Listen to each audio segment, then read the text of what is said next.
pirsani ing sisih wetan bengi wis mlumpat awan dan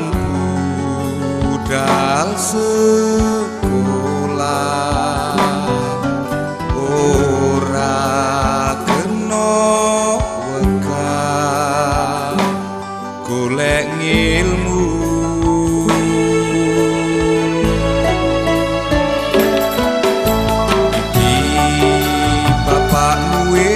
Saya tuwa amung bisa adetunggo mugi Gusti kang Maha Kuwasa maringi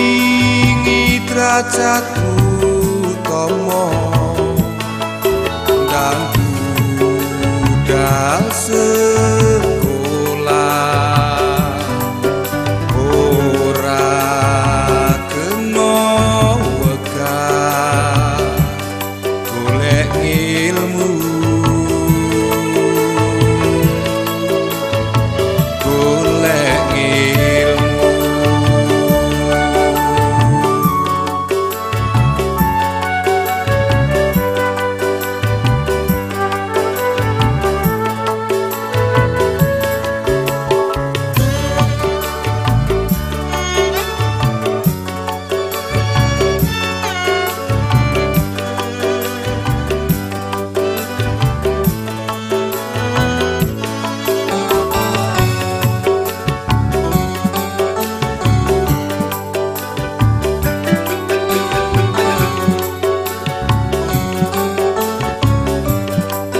anakku cah bagus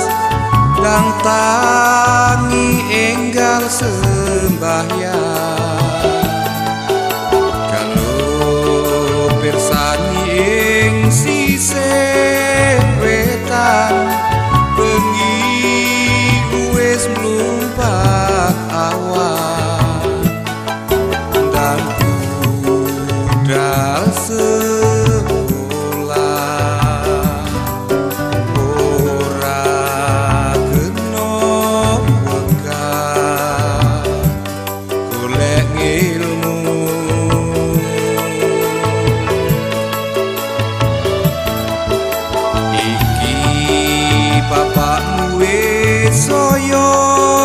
tuwa amung bisa adetunggo mugi Gusti kang Maha Kuwasa maringi derajat utama